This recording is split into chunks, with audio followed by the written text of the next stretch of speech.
തെരഞ്ഞെടുപ്പ് പരാജയത്തിൽ മുഖ്യമന്ത്രി പിണറായി വിജയനെതിരെ വിമർശനവുമായി സിപിഐ. മുഖ്യമന്ത്രി മാറാതെ ഭരണം നന്നാകില്ലെന്ന് തിരുവനന്തപുരം ജില്ലാ കൌൺസിൽ യോഗത്തിൽ വിമർശനം.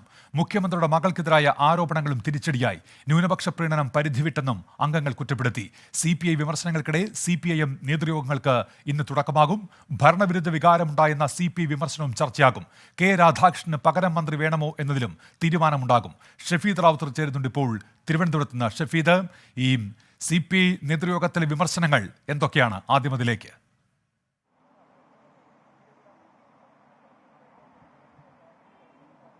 ഉന്മേഷ, സിപിഐ സംസ്ഥാന സെക്രട്ടറി ബിനോയ് വിശ്വം അടക്കം നടത്തിയത് ഒരു മയപ്പെടുത്തിയ പ്രതികരണം, അല്ലെങ്കിൽ പരോക്ഷ വിമർശനമാണെങ്കിൽ ലോക്സഭാ തെരഞ്ഞെടുപ്പിന് പിന്നാലെ ഭരണവിരുദ്ധ വികാരം എന്നുള്ള കാര്യത്തിൽ വളരെ ഗുരുതരമായിട്ടുള്ള, അല്ലെങ്കിൽ വളരെ പ്രത്യക്ഷമായി തന്നെ വിമർശനം അത് സർക്കാരിനെതിരെയും മുഖ്യമന്ത്രിക്കെതിരെയും തിരുവനന്തപുരം ജില്ലാ കൌൺസിൽ യോഗത്തിൽ ഉയർന്നു.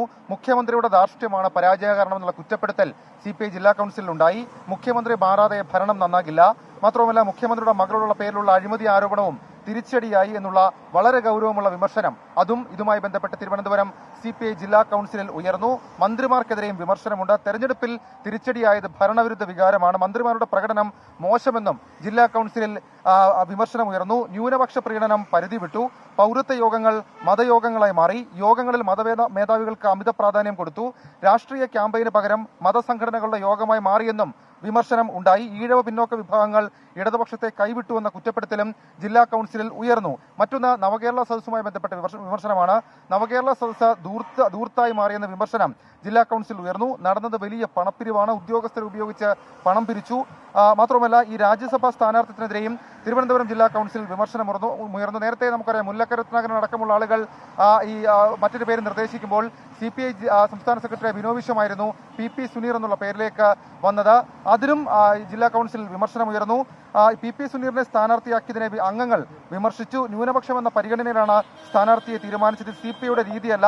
CK ചന്ദ്രപ്പന്റെയും വെളിയം ഭാർഗവന്റെയും കാലത്തെ പോലെ തിരുത്തൽ ശക്തിയാകാൻ സിപിഐക്ക് കഴിയുന്നില്ല എന്നുള്ള വിമർശനവും ജില്ലാ കൌൺസിൽ ഉയർന്നു. ഏതായാലും വളരെ ഗുരുതരമായിട്ടുള്ള ഗൗരവമായിട്ടുള്ള CPM സംസ്ഥാന നേതൃത്വത്തെ സംബന്ധിച്ച് പക്ഷേ വരും ദിവസങ്ങളിൽ അവർക്ക് തലവേദനയായി മാറാൻ പോകുന്ന ഒരു വിമർശനമാണ് തിരുവനന്തപുരം ജില്ലാ കൌൺസിൽ ഉയർന്നത്. അതേസമയം CPM-നെ സംബന്ധിച്ച് അവരുടെ നേതൃയോഗങ്ങൾക്ക് ഇന്ന് തുടക്കമാവുകയാണ്. ഇന്ന് അല്പസമയം മുൻപാണ് CPM സംസ്ഥാന സെക്രട്ടേറിയറ്റ് യോഗം ആരംഭിച്ചത്. CPM സംസ്ഥാന സെക്രട്ടേറിയറ്റ് യോഗത്തിൽ വളരെ വിശദമായി തന്നെ ലോക്സഭാ തെരഞ്ഞെടുപ്പ് തോൽവി അടക്കമുള്ള കാര്യങ്ങൾ ചർച്ചയാകും. ഭരണവിരുദ്ധ വികാരമില്ല, മാത്രമല്ല ഇപ്പോൾ ഈ CPI അടക്കം അത്തരത്തിൽ നടക്കുന്ന ചർച്ചകൾ CPM നേതൃയോഗങ്ങളിലേക്ക് കടക്കുകയാണ്. പക്ഷേ ഈ ഭരണവിരുദ്ധ വികാരം എന്നുള്ള ഒരു പൊതു ചർച്ചയിലേക്ക്, അല്ലെങ്കിൽ അത്തരം അഭിപ്രായത്തിലേക്ക് CPIM നേതൃയോഗങ്ങൾ എത്തിച്ചേരാനുള്ള സാധ്യതയുണ്ടോ ഇപ്പോൾ ഈ ഘടകകക്ഷികളുടെ ഭാഗത്തുനിന്ന് വിമർശനം കടുക്കുന്ന സാഹചര്യത്തിൽ? ഷഫീദ്, ഉന്മേഷ, ഏതെങ്കിലും നേതാക്കൾ CPM-ന്റെ സംസ്ഥാന സെക്രട്ടേറിയറ്റിലോ സംസ്ഥാന സമിതിയിലോ അത്തരം ഒരു വിമർശനം, ഒരു ആത്മവിമർശനം നടത്തുമോ എന്നുള്ളതാണ് ഏറ്റവും ശ്രദ്ധേയമായിട്ടുള്ള കാര്യം. സാധാരണഗതിയിൽ കഴിഞ്ഞ കുറച്ച് നാളുകളായി അത്തരത്തിലുള്ള ആത്മവിമർശനങ്ങൾ നമ്മൾ CPM-ൽ കേൾക്കാറില്ല. പക്ഷേ ഇക്കുറി തെരഞ്ഞെടുപ്പിന്റെ തോൽവി അതുണ്ടാക്കിയ ആഘാതം ചെറുതല്ല. മാത്രമല്ല CPM-ലെ മുതിർന്ന നേതാക്കൾക്ക് തന്നെ ഇതുമായി ബന്ധപ്പെട്ട് ചില എതിരഭിപ്രായമുണ്ട്. പ്രത്യേകിച്ച് ഏറ്റവും സുപ്രധാനമായി സർക്കാർ ഈ ക്ഷേമ പെൻഷനുകൾ, അതേപോലെ തന്നെ സാധാരണക്കാരനെ ചേർത്ത് നിർത്തുന്ന കർമ്മ പരിപാടികൾ, ഇതിലേക്ക് സർക്കാർ കാര്യമായി ശ്രദ്ധ കൊടുത്തില്ല, അതിനുള്ള പണം കണ്ടെത്തിയില്ല എന്നുള്ള ഒരു വിമർശനം CPM-ലെ മുതിർന്ന നേതാക്കൾക്കുണ്ട്. സ്വാഭാവികമായും ഘടകകക്ഷികളുടെ നേതൃയോഗങ്ങളിൽ, അവരുടെ കമ്മിറ്റികളിൽ, പാർട്ടി കമ്മിറ്റികളിൽ സർക്കാരിനെതിരെയും അതേപോലെ തന്നെ മുന്നണിക്കുള്ളിലെ മറ്റു ചില കാര്യങ്ങളെക്കുറിച്ചും വിമർശനം ഉയർന്ന സാഹചര്യത്തിൽ ഏതെങ്കിലും ഒരു നേതാവ് CPM സംസ്ഥാന സെക്രട്ടേറിയറ്റിലോ സംസ്ഥാന സമിതിയിലോ ഇതുമായി ബന്ധപ്പെട്ട വിമർശനം ഉന്നയിക്കുമോ എന്നുള്ളതാണ് ശ്രദ്ധേയം. ഏതായാലും സ്വയം തിരുത്തൽ വേണം എന്ന് നേരത്തെ തന്നെ CPM സംസ്ഥാന സെക്രട്ടറി MV ഗോവിന്ദൻ പറഞ്ഞതാണ്. പ്രത്യേകിച്ച് പാർട്ടി തരത്തിലുള്ളൊരു തിരുത്തലടക്കം, സംഘടനാ തലത്തിലടക്കം തിരുത്തൽ വേണമെന്ന ഒരു വലിയ വിഭാഗത്തിന് അഭിപ്രായമുണ്ട്. അക്കാര്യത്തിൽ ഏതെങ്കിലും തീരുമാനം ഉണ്ടാകുമെന്നുള്ളത് ശ്രദ്ധേയം. രണ്ടാമത്തെ കാര്യം, ക്ഷേമ പെൻഷൻ അടക്കമുള്ള കാര്യങ്ങൾ കൊടുത്തുകൊണ്ട് വരുന്ന തദ്ദേശ തെരഞ്ഞെടുപ്പും ഉപതെരഞ്ഞെടുപ്പുകളെയും നേരിടാനുള്ള ഒരു നയരൂപീകരണവും CPM-ന്റെ സംസ്ഥാന നേതൃയോഗങ്ങളിൽ ഉണ്ടാകും. ഉന്മേഷ്, ഷഫീദ് റാവുത്തറാണ് വിവരങ്ങൾ നൽകിയത്.